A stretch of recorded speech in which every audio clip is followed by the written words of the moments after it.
Hello friends, स्वागत है आप सभी का हमारे यूट्यूब चैनल द एग्जामिनर में। तो चलिए दोस्तों, आज हम लोग पढ़ने वाले हैं बेसिक इलेक्ट्रिकल इंजीनियरिंग का लेक्चर नंबर 5, जिसमें हम लोग आज पढ़ेंगे इंसुलेशन रेजिस्टेंस ऑफ केबल। और दोस्तों, जैसा कि हम लोगों ने पिछले वीडियो में एक टॉपिक पढ़ा था जिसका नाम था टेम्परेचर कोएफिशिएंट, हम लोगों ने उस टॉपिक को अच्छे से पढ़ा था और उससे संबंधित कुछ न्यूमेरिकल्स लगाए थे। अगर आपने वह वीडियो नहीं देखा है तो उसको जाकर एक बार जरूर देखिए। तो चलिए, आज हम लोग पढ़ने वाले हैं इंसुलेशन रेजिस्टेंस ऑफ केबल। ये टॉपिक भी आपके एग्जाम के लिए बहुत ही इंपॉर्टेंट है और इससे भी क्वेश्चन आपके एग्जाम में पूछे जाते हैं।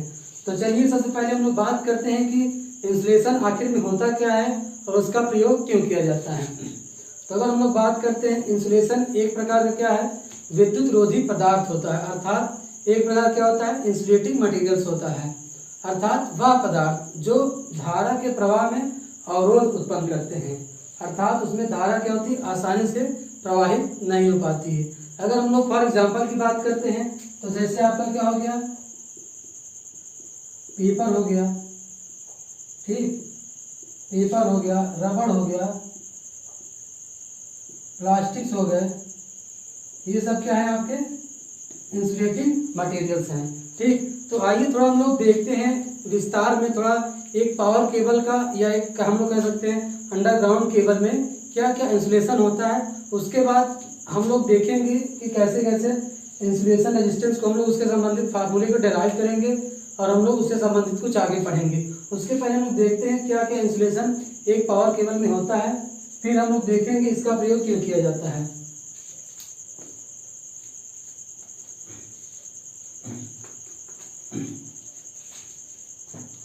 तो जैसा कि आप लोग फिगर में देख रहे हैं, एक पावर केबल जो होता है या अंडरग्राउंड केबल जो होता है, उसके सबसे जो अंदर वाला भाग क्या होता है, वो कहलाता है आपका कोर कहलाता है, या हम लोग इसी क्या कहते हैं, कंडक्टर भी कहते हैं। ये कहलाता है कोर या कंडक्टर। ठीक,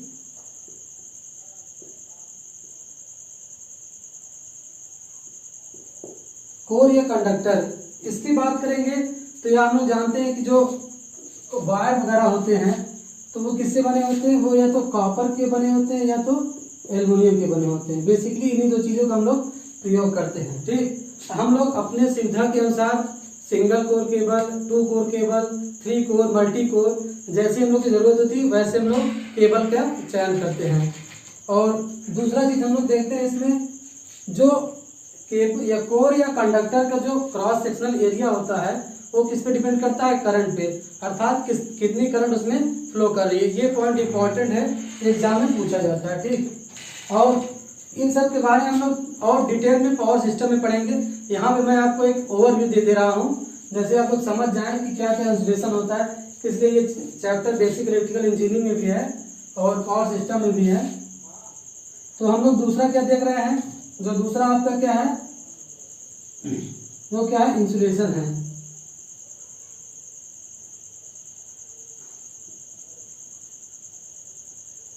इसमें आप देख रहे हैं, अभी मैंने बताया भी था जैसे पेपर, रबर, प्लास्टिक।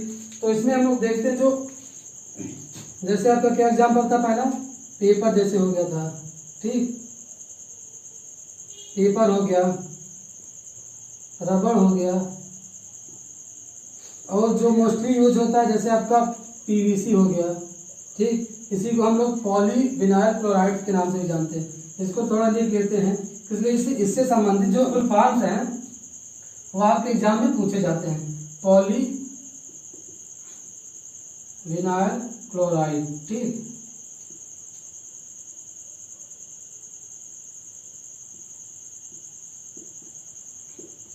और अगला क्या है, जैसे आप दे सकते हैं VIR, ये क्या है, vulcanised Indian rubber.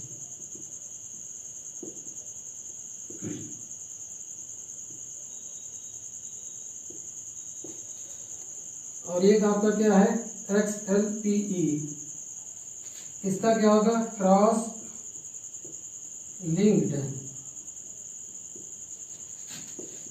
Poly ethylene. ठीक, ये आपके PGCL एग्जाम में एक बार पूछा भी गया था कि इसका फुल फॉर्म क्या होता है। ठीक, ये दो चीज हो गया किसके किसके बारे में, एक जो अंदर वाला पार्ट है, सबसे अंदर पार्ट जो क्या कहलाता है कोर, उसके जस्ट ऊपर क्या कहलाता है इंसुलेशन होता है, और इंसुलेशन के जस्ट ऊपर क्या होता है मेटालिक शीट होता है।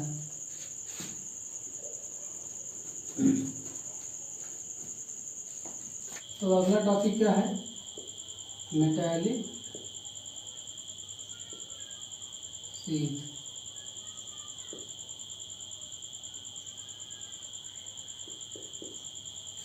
अगर हम लोग इंसुलेशन में एक इम्पॉर्टेंट पॉइंट और देखेंगे तो हम लोग देखते हैं कि जो thickness of insulation depends upon voltage, अर्थात जो कहते हैं इंसुलेशन का थिकनेस होता है वो किस पे निर्भर करता है, वोल्टेज पे निर्भर करता है। ठीक, ये इंपॉर्टेंट पॉइंट था।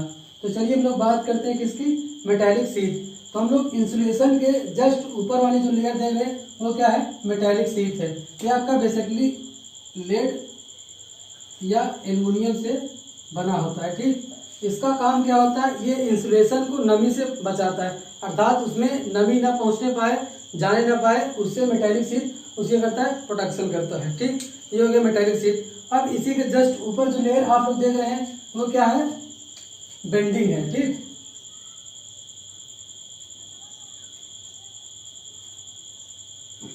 बेंडिंग आपका बेसिकली जूट या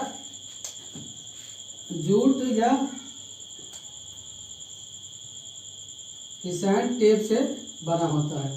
ठीक, बेंडिंग का काम क्या होता है, आर्मरिंग के दौरान होने वाली इंजरी से इसको बचाता है केबल को।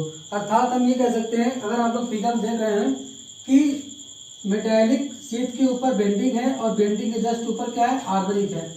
यदि हम लोग मेटालिक शीट के बाद जस्ट हम लोग क्या कर दें, आर्मरिंग कर दें, तो केबल को कुछ न कुछ क्षति पहुंचती है, अर्थात कुछ न कुछ नुकसान पहुंचता है। उसी नुकसान से बचाने के लिए हम लोग मेटालिक शीट और आर्मरिंग के बीच एक कहते हैं लेयर लगा देते हैं, जिसको हम लोग कहते हैं बेंडिंग। ये किसका बना होता है, जूट या सैंड टेप का। ठीक, तो ये उसके मतलब क्षति से उसको बचाता है। तो अगला लेयर आप लोग देख रहे हैं क्या है, आर्मरिंग। और आर्मरिंग हम लोग बेसिकली करते किससे हैं, जैसे हो गया स्टील, हो गया स्टील से हम लोग आर्मरिंग करते हैं। आर्मरिंग का काम क्या है, ये केबल को बाहरी आघातों से, जैसे ट्रांसपोर्टेशन के दौरान कुछ न कुछ जैसे केबल में आघात लग जाते हैं या तो कुछ न कुछ क्षति पहुंचती है, उससे बचाने के लिए हम लोग क्या करते हैं, केबल में आर्मरिंग कहते हैं। ये स्टील का बना होता है। ठीक, तो इसी के ऊपर जस्ट लेयर जो देख रहे हैं क्या है, सर्विंग है, और यही क्या है, लास्ट वाली सबसे लास्ट लेयर है। ये कह सकते हैं केबल का जो सबसे बाहरी परत होता है वो क्या होता है, सर्विंग होता है। ये बेसिकली आपका फाइब्रस मटेरियल से बना होता है। किससे बना होता है, फाइब्रस मटेरियल से बना होता है। इसका काम है केबल को इन्वायरमेंटल इफेक्ट से बचाना है, अर्थात जैसे पानी हो गया, बारिश वगैरह हो गई, और कुछ जो गैसेस हैं केमिकल रिएक्शन वगैरह से, इन सबसे बचाने के लिए हम लोग क्या करते हैं, सर्विंग कहते हैं। ठीक, तो ये हो गई कहते हैं केबल के इंसुलेशन। हम लोग केबल में इंसुलेशन क्या क्या प्रयोग करते हैं, और इस टॉपिक को हम लोग पावर सिस्टम में और डिटेल से पढ़ेंगे। ठीक, तो चलिए हम लोग बात करते हैं कि हम लोग इंसुलेशन का प्रयोग क्यों करते हैं।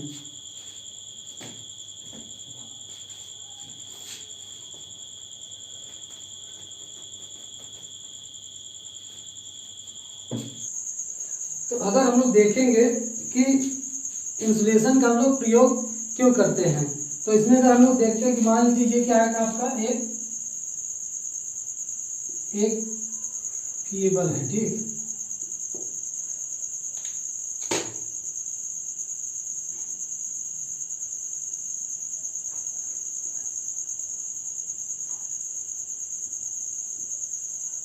ये जो ऊपर जो दिख रहा है ये क्या है, इंसुलेशन है, अंदर क्या है, ये कोर या कंडक्टर है। तो अगर हम लोग देखते हैं कि अगर हम लोग इस पे कोई इलेक्ट्रिक फील्ड लगाएं, अर्थात वोल्टेज अप्लाई करते हैं, तो इसमें क्या होती है, एक करंट फ्लो होने लगती है। ठीक, एक करंट क्या होगी, फ्लो होने लगेगी। तो अगर हम लोग इसमें बात करते हैं तो इसमें जो वास्तविक धारा प्रवाहित होती है वो क्या होती है, अच्छी दिशा में प्रवाहित होती है, अर्थात एक्सियल डायरेक्शन में वास्तविक करंट फ्लो होती है, और इसमें एक प्रकार की करंट और फ्लो होती है जो कि इसके अनुप्रस्थ दिशा में, अर्थात हम बोल सकते हैं वर्टिकली। कंडक्टर के क्या होता है, वर्टिकली फ्लो होता है, जिससे हम लोग क्या कहते हैं, लीकेज करंट कहते हैं। और इसी लीकेज करंट का जो विरोध करता है उसे हम लोग क्या कहते हैं, इंसुलेशन रेजिस्टेंस ऑफ केबल, अर्थात वह प्रतिरोध जो लीकेज धारा का विरोध करता है उसे हम लोग कहते हैं इंसुलेशन रेजिस्टेंस ऑफ केबल। अगर हम लोग इसको और सरल भाषा में समझना चाहें तो हम लोग मान सकते हैं क्या, ये क्या है, ये क्या था, ये क्या है, पाइप है, ठीक, जिसकी सहायता से आपके खेतों में पानी जा रहा है, ठीक, और किसी कारणवश उसमें क्या हो जाता है, होल हो जाता है, अर्थात छिद्र हो जाता है, तो पानी क्या होगा, यहीं अगल बगल क्या हो जाएगा, निकलने लगेगा। अब उसको हम लोग बंद करने के लिए टेप लगाते हैं या कोई अन्य मेथड प्रयोग करते हैं जो हमको उचित लगता है। तो ये जो पानी जो निकल रहा है यही कहलाता है आपका, एक तरीके से हम मान सकते हैं क्या होता है, ये लीकेज करंट होता है। और इसको रोकने के लिए जो हम लोग टेप लगाते हैं वो एक तरीके से क्या होता है, इंसुलेशन कहलाता है, उसका वही कहलाता है। अर्थात वो क्या कहता है, जो पानी इसमें से निकल रहा है उस पर अवरोध लगा देता है, अर्थात एक बैरियर लगा देता है। अब क्या होगा, पानी निकलेगा नहीं। तो इसी प्रकार हम लोग इसको भी समझ सकते हैं। ये क्या था आपका, एक अंदर क्या था, कोर था, कंडक्टर था, उस पर हम लोग इंसुलेशन लगा देते थे जो लीकेज करंट का क्या करता था, विरोध करता, उसे हम लोग क्या कहते थे, इंसुलेशन रेजिस्टेंस ऑफ केबल, ठीक। तो ये बात हो गई किसकी, क्षरण धारा क्या होता है। अब हम लोग आगे इसी में देखेंगे कि कहते हैं जैसे जैसे हम लोग लंबाई को बढ़ाते हैं वैसे वैसे इंसुलेशन रेजिस्टेंस का मान क्या होता है, घटता है। तो आप लोग कहेंगे कि सर अभी हम लोगों ने पीछे पढ़ा था कि R इज इक्वल क्या होता है, R इज इक्वल क्या होता है, रो एल बाई ए। यहाँ से हम लोगों ने क्या देखा था, जैसे जैसे हम लोग लंबाई को बढ़ा रहे थे वैसे वैसे रेजिस्टेंस क्या होता है, बढ़ रहा था। लेकिन आप कह रहे हैं कि जैसे जैसे हम लोग लंबाई को बढ़ाते हैं वैसे वैसे इंसुलेशन रेजिस्टेंस का मान घटता है। तो मैं आप लोग को यहाँ पे बता देता हूँ कि हम लोग यहाँ पे बात कर रहे हैं किसकी, रेजिस्टेंस की, और अर्थात हम लोगों ने पहले क्या देखा था, रेजिस्टेंस देखा था, और यहाँ पे हम लोग क्या देख रहे हैं, इंसुलेशन रेजिस्टेंस देख रहे हैं। तो अगर हम लोग रेजिस्टेंस की बात करेंगे तो रेजिस्टेंस का काम क्या होता है, वो किसी चालक में जो धारा प्रवाहित हो रही है, अर्थात जो चालक में जो धारा प्रवाहित हो रही है वो इसका विरोध करता है, उसे हम लोग रेजिस्टेंस कहते हैं। इसी प्रकार अगर हम लोग इंसुलेशन रेजिस्टेंस में क्या देखे थे, इंसुलेशन रेजिस्टेंस में देखे थे जो आपकी अनुप्रस्थ दिशा में जो लीकेज करंट हो रही है जो उसका विरोध करता है वो कहलाता है इंसुलेशन रेजिस्टेंस कहलाता है। तो आपको ये बात क्लियर हो गई होगी कि रेजिस्टेंस जो अलग टर्म है और इंसुलेशन रेजिस्टेंस क्या है, एक अलग टर्म है, ठीक। हाँ, तो चलिए हम लोग आगे देखते हैं। तो आइए हम लोग थोड़ा इसमें लिखते हैं क्या होता है इंसुलेशन रेजिस्टेंस का परिभाषा, या हम लोग डिफिनेशन कह सकते हैं। तो हम लोग क्या लिखेंगे, the property of any insulating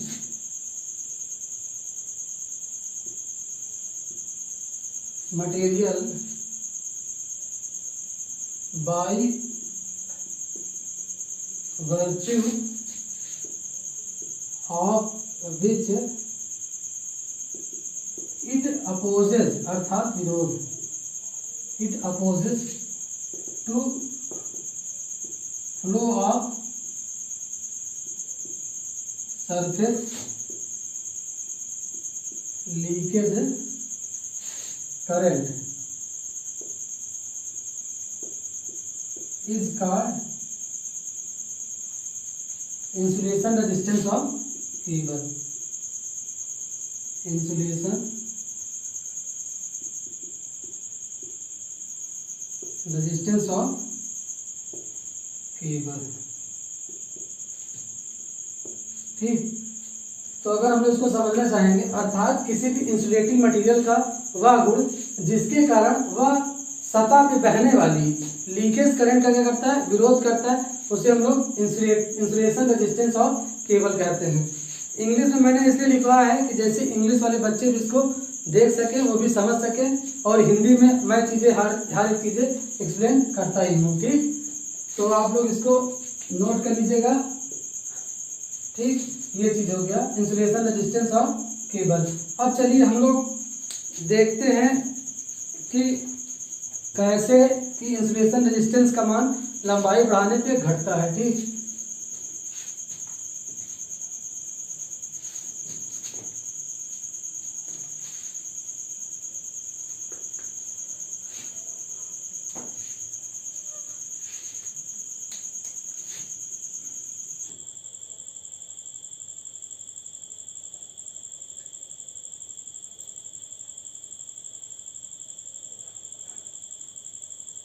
ये क्या है आपका एक केबल है जिसका अंदर वाला पार्ट क्या कहलाता है, सबसे अंदर क्या होता है आपका कंडक्टर या कोर होता है। ठीक, और बाहर उसके क्या होता है इंसुलेशन होता है।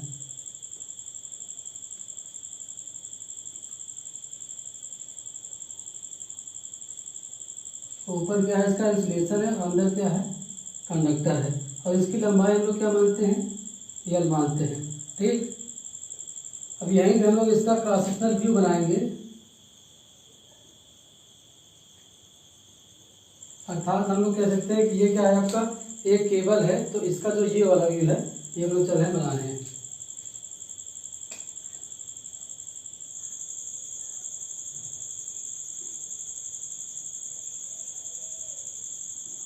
ठीक, तो यहाँ पे हम लोग देखते हैं अंदर आपके क्या होता है कंडक्टर होता है,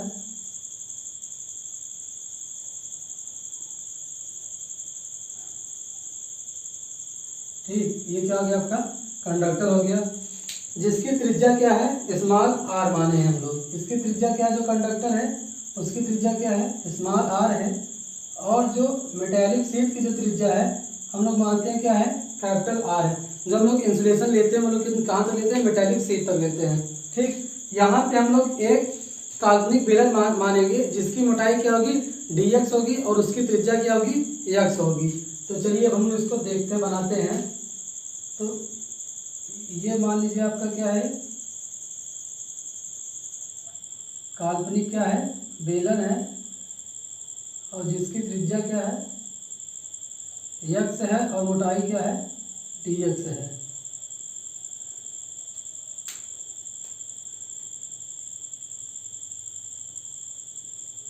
इसकी मोटाई क्या है dx है। ठीक, और इसकी त्रिज्या क्या हो जाएगी x है, और ये जो dx मोटाई है वो लीकेज करंट के लिए इंसुलेशन की लघु मोटाई अर्थात सूक्ष्म लंबाई के लिए कार्य करती है। ठीक, तो ये हम लोगों ने क्या देखा, एक केबल था जिसका लेंथ क्या था यल था, और उसका जो बीच में जो कंडक्टर था या कोर था उसकी त्रिज्या क्या थी स्मॉल थी, और जो मेटेलिक शीट की जो रेडियस था उसका था कैपिटल आर था, और इसी में हम लोगों ने एक लघु मोटाई का एक क्या था काल्पनिक बेलन माना था। तो चलिए हम लोग देखते हैं हम लोग क्या क्या माना। हम लोग क्या लिखेंगे let small r is equal to क्या है रेडियस ऑफ कहते हैं कंडक्टर। ठीक, इसी प्रकार हम लोग क्या होना था कैपिटल आर बराबर क्या रेडियस ऑफ मेटेलिक शीट,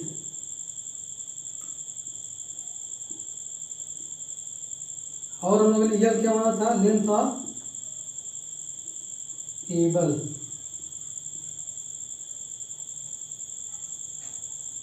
और इसी के बाद हम लोगों ने क्या होना था x बराबर क्या होना था रेडियस ऑफ इमेजिनरी सिलेंडर अर्थात काल्पनिक बेलन की त्रिज्या,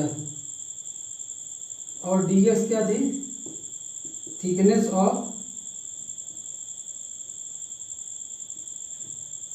इमेजिनरी सिलेंडर। ठीक, तो ये इन सब चीजों को हम लोगों ने क्या है सपोज किया लेट किया है। अब अगर हम लोग देखते हैं dx मोटाई के लिए इंसुलेशन रेजिस्टेंस का मान क्या होगा, तो हम लोग देखते हैं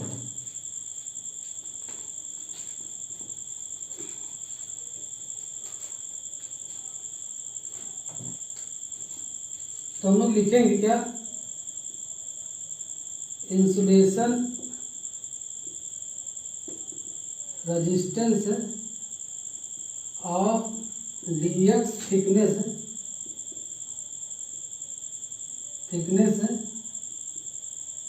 लेयर इज। तो हम लोग क्या करें, एक लघु मोटाई के लिए इंसुलेशन रेजिस्टेंस का मान कर लेंगे, तो उसको हम लोग डिनोट करते हैं डी आर से। तो ये क्या हो जाएगा आपका, अभी हम लोगों ने एक फार्मूला पीछे पढ़ा था क्या, R equal to rho L by A हो जाएगा। ठीक, तो यहाँ पे ये रो क्या हो जाएगी, क्या उसकी रेजिस्टिविटी हो जाएगी। और हम लोग जो मोटाई ले रहे हैं, जो लेंथ ले रहे हैं, वो क्या ले रहे हैं, यहाँ पे dx हो जाएगा। और जो एरिया हो जाएगा वो कितना हो जाएगा, 2 पाई, त्रिज्या कितनी है x यल हो जाएगा। अर्थात जो काल्पनिक बेलन की जो त्रिज्या है वो x है और लंबाई क्या है, यल है। तो ये जो एरिया जो आ जाएगा आपको क्या आ जाएगा, 2 पाई एक्सएल आ जाएगा। ठीक, तो ये हो गया एक लघु मोटाई के लिए या सूक्ष्म मोटाई के लिए उसका इंसुलेशन रेजिस्टेंस। अब हम लोग क्या कहते हैं, पूरे केबल का जब इंसुलेशन रेजिस्टेंस निकालना चाहेंगे तो हम लोग को इंटीग्रेशन करना पड़ेगा। ठीक, तो हम लोग देखते हैं क्या करते हैं।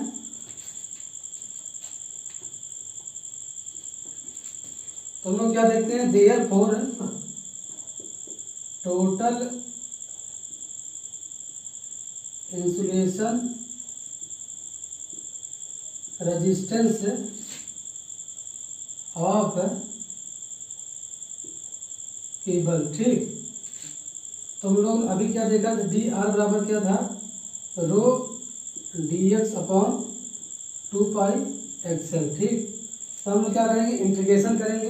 इंटीग्रेशन हम लोग क्या करेंगे, small r to capital R, अर्थात जो लोअर लिमिट है वो क्या लेंगे हम लोग, स्मॉल आर लेंगे, और कैपिटल लिमिट क्या लेंगे, कैपिटल आर। कैपिटल आर अर्थात ये कंडक्टर की त्रिज्या स्मॉल आर, और कैपिटल आर क्या है, मेटालिक शीट की त्रिज्या। ठीक, तो हम लोग क्या लिखेंगे, यहाँ पे देखिए रो रेजिस्टिविटी और 2 पाई एल, ये क्या आपके कांस्टेंट टर्म है, तो इसको हम लोग क्या लिखेंगे, बाहर ले लेंगे। ये जाएगा 2 पाई एल बाहर हो जाएगा, और ये होगा आर टू कैपिटल आर, आपको क्या हो जाएगा 1/x dx हो जाएगा। ठीक, अब अगर हम लोग 1/x से क्या करते हैं, इंटीग्रेशन करते हैं, तो ये कितना जाता है आपका 2 पाई, इंटीग्रेशन करेंगे तो ये आपका जाएगा क्या, लॉग बेस ई क्या जाएगा, x हो जाएगा। ठीक, तो चलिए इतना चीज हो गया। अब आगे हम लोग करते हैं, या तो हम लोग यहीं पे देख लेते हैं। ठीक, तो हम लोग क्या लिखेंगे, अब हम लोग क्या करते हैं, लोअर और अपर लिमिट का मान इसमें रखते हैं।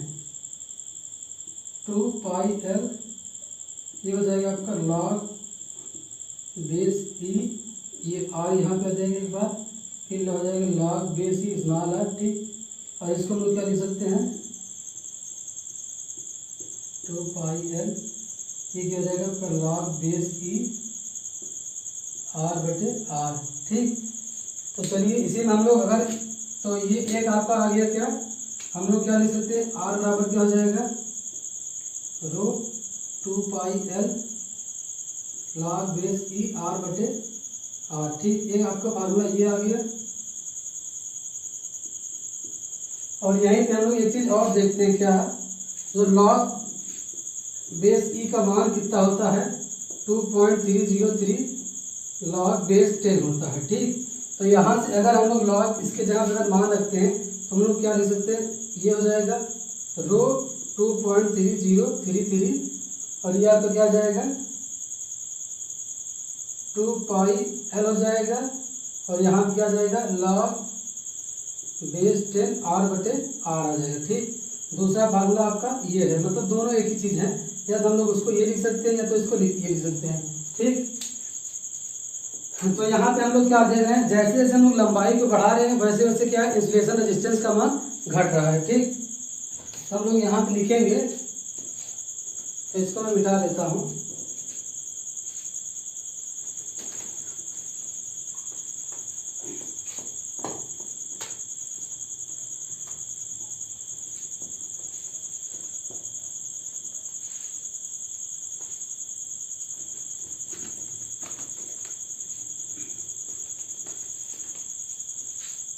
तो हम लोग क्या देख रहे हैं, R is inversely proportional to 1 by length,